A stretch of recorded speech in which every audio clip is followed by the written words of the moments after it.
Hello students, I hope you are all in urge to your NEET examination which is on September 13. So let it be a quick revision for you regarding physical chemistry problems. Okay. So first 6 questions we have already discussed in the previous videos. So from 7th one onwards I am dealing with you now. Okay. So at STP 0.5 mole of hydrogen gas and 1 mole of helium gas. These two gaseous molecules are given. Which one is the correct statement among these four options? First one is have equal effusion rates. Wrong, because effusion rates depends on the molar mass. Okay, so here they have given that 0.5 mole of hydrogen gas. 0.5 mole means we can consider as half mole, isn't it? And then 1 mole of helium gas. So both the molar mass differs. That's why the effusion rate also differs. So it is wrong. Occupy equal volumes.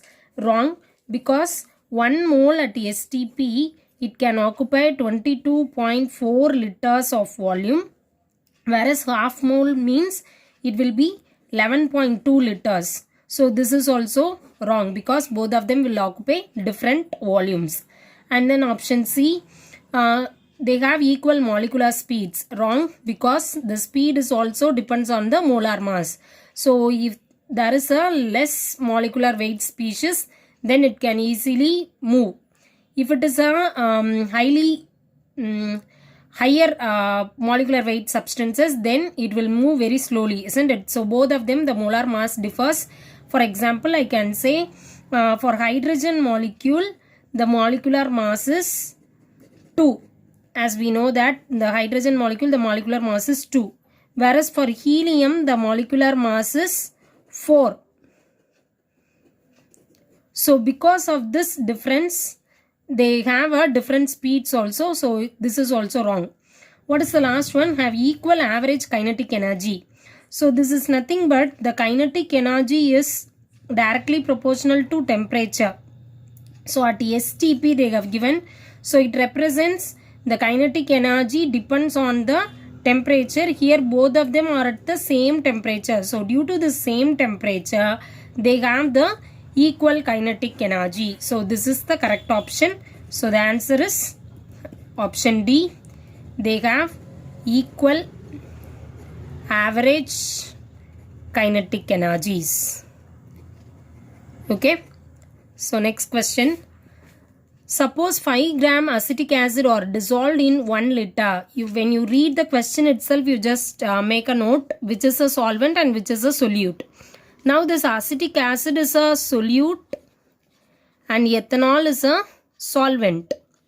So 5 gram of acetic acid is nothing but weight of the solute. So weight of the solute W2 is equal to 5 gram.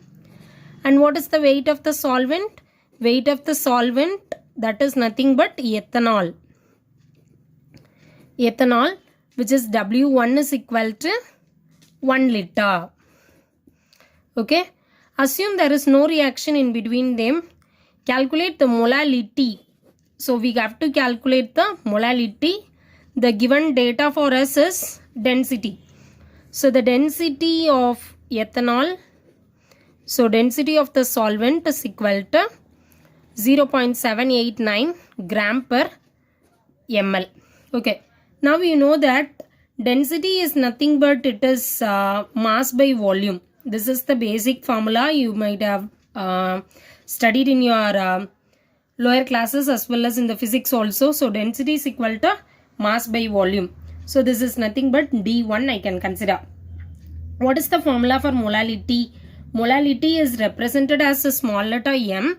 So m is equal to W2 by M2 into 1000 by W1. So what is this W2, W1 and M2? W2 is nothing but weight of the solute and W1 is nothing but it is the weight of the solvent. So both these are given. What is this M2? M2 is nothing but which is a molar mass of the solute. So molar mass of the solute I have to find out which is acetic acid. So acetic acid molar mass. For carbon how many carbon atoms are here? 2 carbon atoms. How many hydrogen atoms are here? 4. How many oxygen atoms are here? 2. Okay. So now you can calculate 2 into 12 plus 4 into 1 plus 2 into 16. So 24 plus 4 plus 32. It comes around 60. So the M2 value, that is the molar mass, is equal to 60. Now you just substitute everything.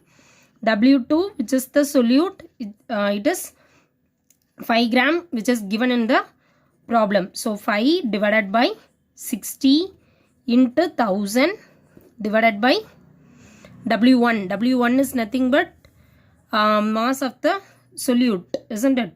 So it will be weight of the solvent. So weight of the solvent is nothing but density only they have given. Okay. So this is volume, this is not the weight, isn't it? So we have to calculate density is equal to 0.789 gram per ml, which is equal to mass divided by 1 liter. 1 liter is nothing but 1000 ml, I can say. So you just cross multiply this. So you can get mass is equal to 789 gram. Okay, now you just substitute this here.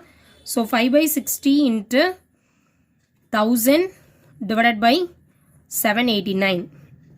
Now to make us easy for the calculation, we can do one thing. So 5 by 60 into 1000 divided by, let me have a point like this, 7.89 into 10 to the power 2. Actually you should not do like that, but to make our calculation simple, we have done like this. Okay, so approximately I can consider this as 8. So 5 by 60 into 1000 divided by 8 into 10 to the power 2. So 10 to the power 2 and then 2 zeros will be cancelled out. Here on 0 it will be cancelled out. So I can get 5 by 48. So 5 by 48, now you can divide this 5 by 48. So you will get the answer 48 5. So 5 we cannot do so. So it is 0.50 means 1, 48, remaining 2. Once again it is 0. So it will be going on like this. So the answer will be in 0.1, that range. Okay. So 0.10, once again it will be 0, isn't it? Then only it will be 200.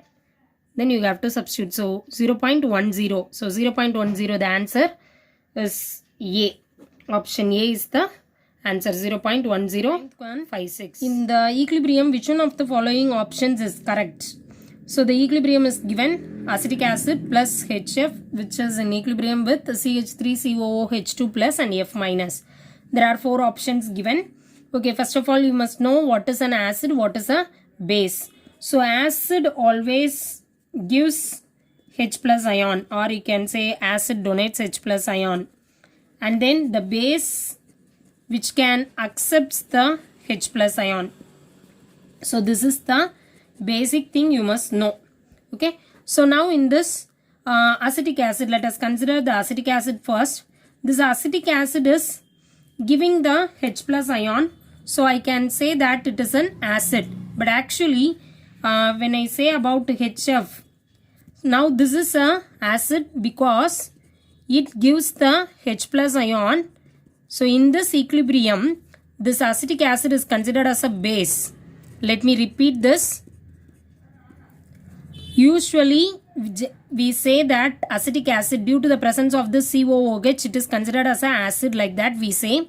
But to confuse ourselves, they have given the question as CH3COOH is accepting the H plus ion and it becomes a CH3COOH2 plus. So now it behaves as a base in this equilibrium. So it is very important, note down this.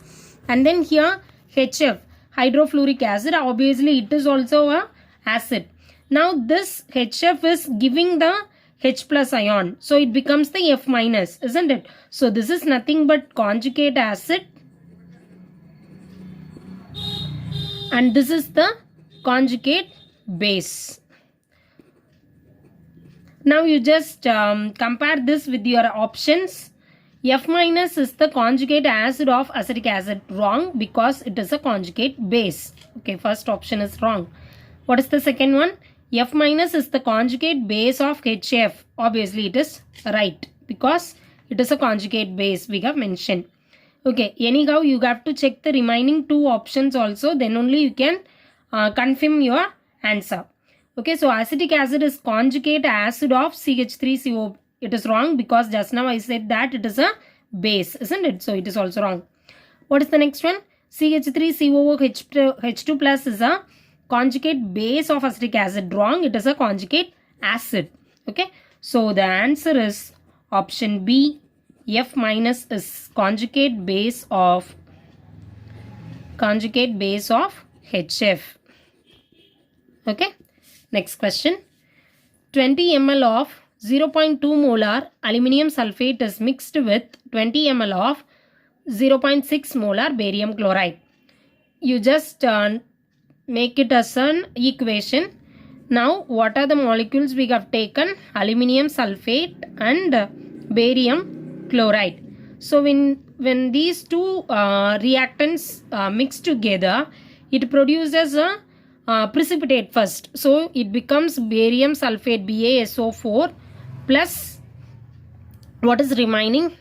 Aluminium chloride, which is AlCl3. Now, for this only we are going to do, isn't it? So, the barium sulfate is precipitate here. So, you just mention this downward arrow. So, downward arrow always represents the precipitate.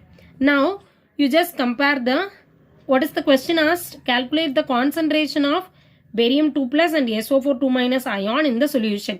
Okay, concentration is nothing but it is, you can calculate the concentration in terms of molality, normality, molarity. So, in all those things, we need volume, a particular volume also we are in need. So, you must know first of all, how many equivalents are used in the equation, that you must know. Then only you can follow up. So, equivalence, how will you find out the equivalence? That is by the formula normality is equal to equivalence divided by volume in liters. Okay. Now, you just represent it by the symbol so that you can easily cross multiply and write. That's why. If I do so, equivalence, if I wish to calculate only the equivalence, E is equal to then N into V. Now, this is for a liters. If I wish to consider milli equivalence, then milli equivalence is equal to normality into volume in milliliters. That is in ml. That is the only difference here is I have considered here as a milli equivalence. That's why I have mentioned this also as ml. Okay. Now, how will you relate this normality and molarity? So, relation between normality and molarity. You have to relate normality and molarity. How will you relate these two? The formula is normality N is equal to valency factor into molarity. So, this is one of the important formula which is not given in the Tamil Nadu textbook. Okay. So, you can note down this. This is very important, which is given in your CBSE or ISE books, but it is not given in HSC. Okay. So, you can note down this. Normality is equal to valency factor into molarity. So, how will you calculate this valency factor? That's what we are going to deal now. Valency factor, how will you find out? Aluminium sulfate Al2SO4 thrice, isn't it? So, there are two aluminium ions. The aluminium valency is 3 plus. So, here I can say that aluminium valency is 3 plus. How many aluminium ions are here? 2 aluminium ions. So, 2 into 3, which is equal to 6. So, the valency is 6. You need not to worry about whether it is plus 6 or minus 6. Generally, you can say that it is 6. And then for barium chloride, BaCl2. For barium, it is plus 2. And for chlorine, we know that it is a minus 1 charge. Whereas here, there are 2 chlorine atoms, so I can say that 2Cl minus. So the valency factor for barium chloride is 2. And then for barium sulfate, it can also give barium 2 plus and SO4 2 minus. So the valency factor here is 2. And for aluminium chloride, AlCl3, you just split Al3 plus and 3Cl minus. So the valency factor is equal to 3. Don't write like this valency like that. It is all valency factor. Okay. So valency factor we have written for everything. Now we are going to deal with normality, milli-equivalence like that. Okay. So from this normality formula, we have to consider the milli-equivalence. Milli-equivalence is equal to valency factor into molarity into volume. Okay. So first of all, you just find out for aluminium sulfate. For aluminium sulfate, the valency factor is 6 into the molarity is 0.2 mole, which is given in the question. And then the volume is 20 ml. Okay, it is also given in the question. So you can write it as 6 into 2 by 10 into 20. So 0 will be cancelled out. So the answer is 6 2s are 12, 12 2s are 24. And then find out for barium chloride, BaCl2. For barium chloride, the valency factor is 2 into the molarity is 0.6 into the same 20 ml. Okay, so you just write like this, 2 into, instead of 0.6, let me consider this as 6 by 10 into 20. 0 will be cancelled out. 6 2s are 12, 12 2s are 24 once again. And then both of them are 24 plus 24. It is nothing but 24 milli-equivalents of aluminium sulfate and 24 milli-equivalents of barium chloride are mixing now. Now, after mixing this, I get a precipitate of barium sulfate. Okay, I get a precipitate of barium sulfate. This is a precipitate I am saying. So it is insoluble in the solution. So what do you mean by that? If it is insoluble in solution, there won't be any ions present in it, isn't it? So I cannot have the concentration of this solution. So you just move on to the question once again. Calculate the concentration of Ba2 plus and SO4 2 minus ion in the solution. It is obviously not in the solution because it is in the precipitate. Okay. So what is the first one? No concentration of barium 2 plus and sulfate ion. It is the right option because they are precipitate. If to make you more clear, I can say one thing. Instead of this barium sulfate, in the same question, if it is asked for aluminium chloride, then you can find out by using the same formulas. Okay.